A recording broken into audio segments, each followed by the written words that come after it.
कांबळे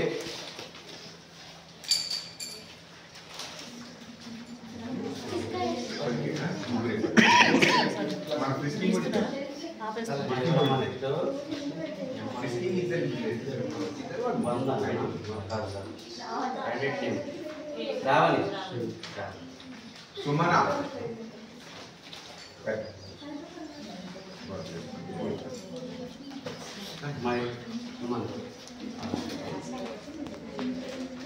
सुषमा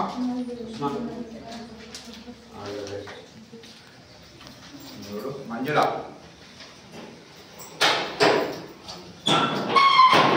తర్వాత రవయ్య అందరూ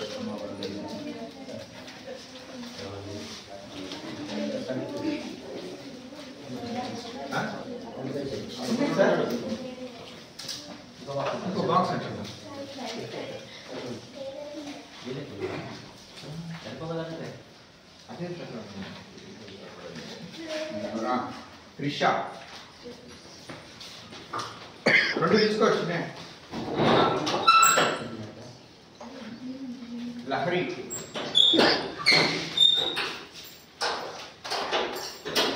ప్రేరణకి ఇచ్చామా ప్రేరణ పేరు పక్కా గుర్తుంది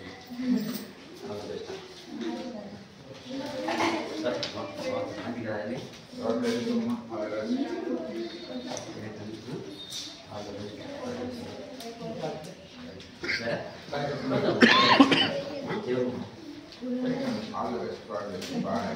ఓకే మీరు కొంచెం రిలాక్స్ కావాలి కొత్త కొత్త ఏం చదవకండి ఉన్నదాన్ని మిమ్మల్ని టెన్షన్ పడకండి అసలు ఏమైందంటే 5 మార్కులు వచ్చి ఖచ్చితంగా ఏదో ఒకటి రాయడం ఉంటుంది రాసినప్పుడు మనకు కాన్ఫిడెన్స్ వస్తుంది 15 మార్కులు అటెంప్ట్ చేశాము మనం పాస్ దగ్గరికి వచ్చామని కాన్ఫిడెన్స్ వచ్చిన తర్వాత మిగతా క్వశ్చన్స్ ఆటోమేటిక్గా బ్రెయిన్కి వస్తాయి ఆన్సర్ మన ఆర్టికి నార్మల్కి వస్తుంది బీపీ నార్మల్కి వస్తుంది కాబట్టి రికార్డ్ వస్తుంది మెమరీ దాని తర్వాత ఎక్కడ ఈజీ క్వశ్చన్ ఉంటే అక్కడ రాసుకోలేదు 1 మార్క్ క్వశ్చన్స్ లాస్ట్లో పెట్టేసి కాబట్టి టైం టేకింగ్ కాదు కదా టైం కాకుండా ఒకవేళ 5 మార్క్స్ పెట్టుకున్నాం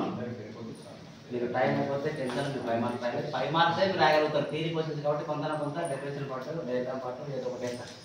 కాబట్టి compulsory 5 marks theory part 3 marks question 2 marks question కూడా థియరీ రాయండి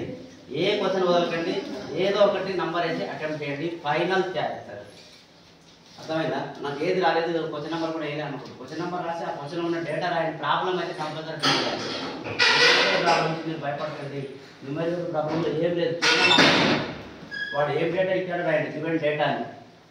కరెంట్ మ్యాగ్నెటిక్ ఫీల్డ్ యాంగిల్ ఇస్తాడు కదా డేటా ఏం కనుక్కోవాలో క్వశ్చన్ మార్క్ పెట్టండి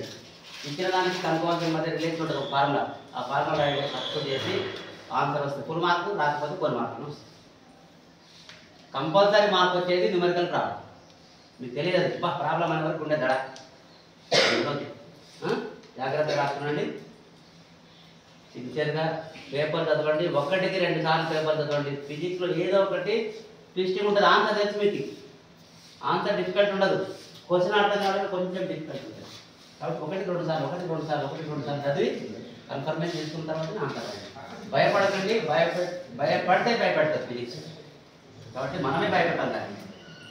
అర్థమైందా మనం చూసే భయపడాలి కాబట్టి యాక్టివ్గా రండి all the best problem okay